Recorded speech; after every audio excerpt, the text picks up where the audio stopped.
네가 말한 거 내가 다 갖고 있는데 지금 놀고 있다 뭐 이런 분들 많거든요. 굉장히 많은 분들이 과도한 기대를 하세요. 그 자격증 따면 취업돼야 되는 거 아니야? 이런 생각들을 하시는데 자격증은 취업을 위한 필요 조건이지 충분 조건은 아니라는 겁니다.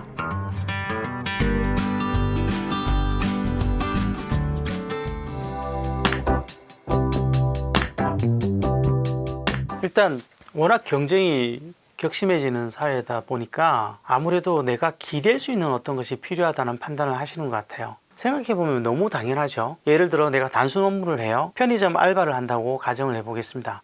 근데 편의점 알바를 뭐 3년, 5년 했다고 시간당 단가를 높여주진 않죠. 근데 자격증이 있는 경우는 안 그래요. 자격증이 있는 분들은 시간이 흐르면 그 자격증에 경력이 쌓이면서 가치가 올라가고 심지어 자격증을 업그레이드 할 수 있게 되죠. 그렇게 됐을 때 훨씬 시장에서의 가치가 올라가게 됩니다. 당연히 이런 부분에서는 자격증이 의미가 있는 것이죠. 다만 한 가지 기억해 주십사 하는 것은 굉장히 많은 분들이 과도한 기대를 하세요. 그 자격증 따면 취업돼야 되는 거 아니야? 이런 생각들을 하시는데 자격증은 그 분야의 입직을 위한 첫 번째 조건이라는 것, 그것만 좀 기억해 주셨으면 좋겠습니다.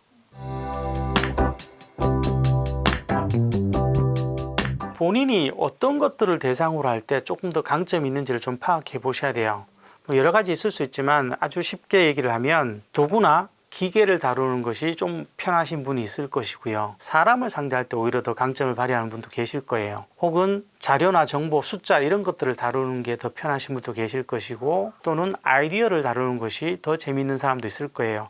그렇다면 자격증의 방향은 좀 달라질 수 있다는 것이죠.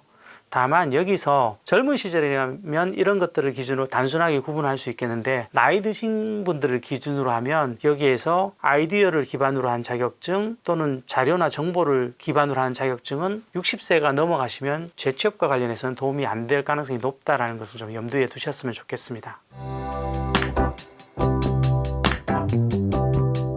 보시면 아시겠지만 50대, 60대의 남성의 경우는 지게차 운전이고 여성은 한식조리원이죠. 한두 가지 정도 빼놓고는 50대와 60대가 조금 차이 거의 유사해요. 예를 들면 50대에는 산업안전기사가 있고 대신에 60대 남성의 경우를 보면 조경기능사가 있죠.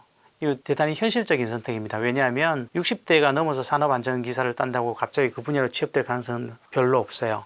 그에 비해서 조경기능사는 조금 더 60대에게도 일자리가 열려 있다는 것이죠. 근데 제가 당부드리고 싶은 것은 개별 자격증마다 어려움이 있다는 것은 좀 염두에 두셨으면 좋겠어요. 예를 들어 지게차나 굴착기 같은 경우는 자격증을 따시는 거는 쉬울 수 있을지 모르지만 막상 초기 경력을 형성하고 일자리에 진입하면서 경력을 쌓아 나가는데 되게 어려움을 겪으실 수 있어요. 그리고 전기기능사 같은 경우는 대부분 시설 관리로 가실 가능성이 높은데 그렇게 되면 초기에 교대제 근무를 감내해야 되는 경우들이 생긴다는 것이죠. 그리고 물론 뭐 여기에 컴퓨터 활용 능력 같은 경우는 취업 자체보다는 취업을 위해서 내가 무리 없이 컴퓨터를 쓸 수 있다는 증명이기도 합니다. 그래서 자격증마다 이런 것들을 좀 살펴보시고 선택을 하셨으면 좋겠다는 말씀을 드립니다. 만약에 이런 것들이 좀 어려우신 분들이 계시다라면 취업지원기관의 컨설턴트에게 먼저 상담을 한번 받아보시고 선택을 하셨으면 좋겠어요. 내가 시간과 노력을 들여서 자격증을 따는데 그것이 내가 원했던 결과에 도움이 안 된다라면 되게 슬픈 일이잖아요.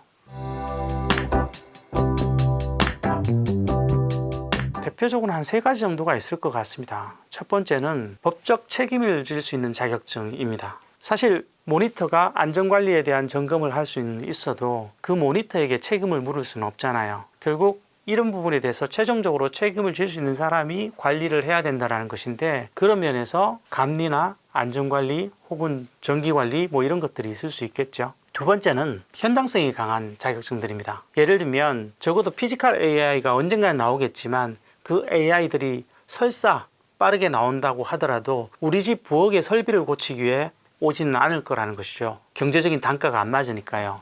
결국은 그런 이유 때문에 이런 사소한 우리 주변의 설비나 어디 현장의 기술을 적용할 수 있는 이런 부분들에 대해서는 그 자격증이 상대적으로 보면 꽤 오래도록 유지될 가능성이 높습니다. 대표적인 것들이 인테리어 관련, 배관, 설비 뭐 이런 것들이겠죠. 그리고 마지막 3번째로는 사람들의 감정까지 케어해야 되는 일자리 혹은 사람들 간에 중재를 해야 되는 일자리 같은 것들이 있을 텐데요. 대표적으로 아까 말씀드렸던 돌봄 관련 일자리들, 그와 관련된 요양보호사나 사회복지사 같은 자격증들이 있을 것이고요. 혹은 주택관리사들, 주택관리사는 사실은 입주민들의 어떤 의견을 조율해야 되는 경우들이 많죠. 그리고 공인중개사 같은 일자리들이 있을 거라고 생각을 합니다. 공인중개사도 아시다시피 굉장히 민감하게 두 사람의 이익을 조율해야 되는 작업이다 보니까 그런 경우들은 좀 더 필요하겠죠.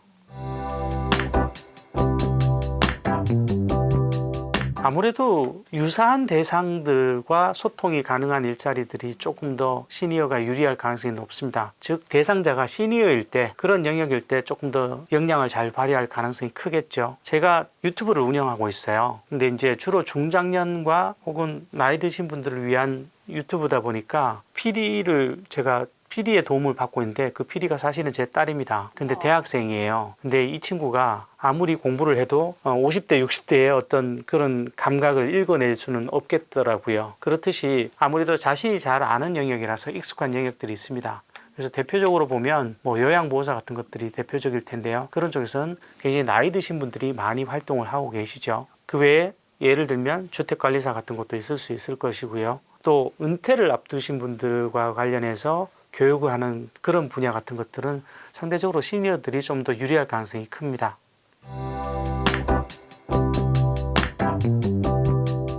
제가 자격증 얘기할 때마다 욕을 많이 먹어요. 대표적인 게 수많은 분들이 그 자격증 관련해서 취업이 잘 되는 걸로 추천을 좀 해달라는 질문을 많이 받는데, 그런 말씀을 드릴 때마다 댓글 보면 네가 말한 거 내가 다 갖고 있는데 지금 놀고 있다 뭐 이런 분들 많거든요. 그 심정은 이해가 되는데, 근데 기억하실 것은 자격증은 취업을 위한 필요 조건이지 충분 조건은 아니라는 겁니다. 우리 시대가 굉장히 경쟁이 심한 사회잖아요. 그렇듯이 나이 드신 분들도 일을 하시려는 분들이 되게 많고요. 그러다 보니 자격증만 가지고 있다고 바로 취업이 확정되지는 않습니다. 그런 식이라면 내가 운전면허증을 갖고 있으면 전부 운전직을 해야 되는 거잖아요. 그래서 결국 그 자리로 들어가기 위한 구직활동이라는 것이 필요해요. 근데 이 구직활동은 사실 평생 살면서 자주 하는 경험이 아닙니다. 예전보다는 확실히 일자리를 구하는 빈도가 높아지다 보니 예전보다는 그런 경험치가 올라가는 건 사실입니다만은, 그렇다고 우리가 1년에 한 번, 2년에 한 번 이렇게 막 주기적으로 자주 할 정도로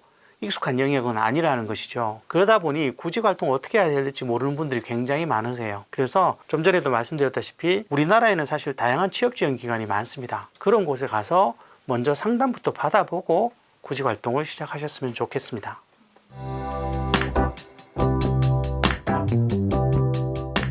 이 질문이 좀 어려운데요. 그 가장 현명한 선택과 가장 후회하는 선택 같은 것들은 제가 일률적으로 말씀드리기 좀 어려울 것 같고요.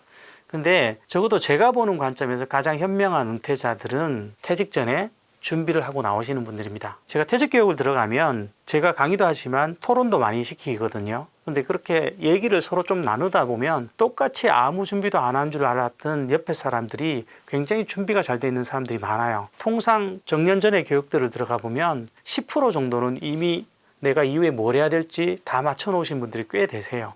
그렇듯이 이 준비라는 것이 사람마다 차이는 있을 수 있지만 굉장히 이 준비를 잘 해놓으시면 유리한 입장에 서게 된다는 것은 기억을 해주시면 좋으실 것 같습니다.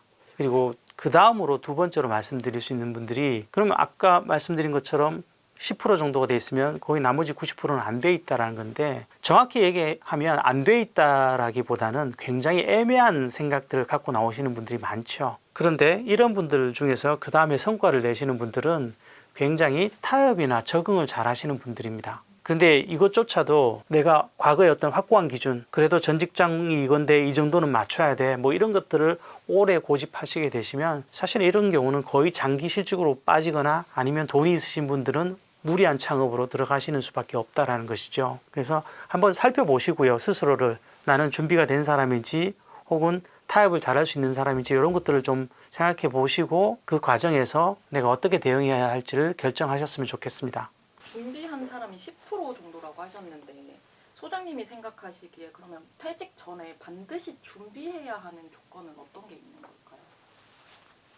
수많은 분들이 퇴직 전에 아무것도 못하는 가장 대표적인 이유는 뭘 해야 될지 본인이 결정을 못하는 거예요. 그러니까 아무 준비를 못하는 거죠. 우리 시대가 정보가 부족한 시대는 전혀 아니죠. 예를 들면 내가 퇴직하고 부동산 전문가가 돼야 되겠어 라고 결정을 하시면 그 결정을 하시고 일주일도 안 돼서 그분의 유튜브는 부동산 영상으로 뒤덮일 거예요. 이미 우리 시대는 내가 뭔가를 결정하면 정보는 따라오는 시대라는 것이죠. 그래서 제가 제일 먼저 당부드리고 싶은 것은 도대체 뭘 하고 싶으신지를 먼저 결정해야 된다는 겁니다. 간혹 그런 분들이 계세요. 나는 잘 모르겠는데 혹은 나는 계속 놀 거야 뭐 이러신 분도 계시는데 그런 분들조차도 만약에라도 내가 생각이 바뀌어서 일을 하게 된다면 뭘 할지 정도는 염두에 두시는 게 좋아요. 그게 안 되면 정작 생각이 바뀌었을 때 우리는 굉장히 당황하게 된다는 겁니다.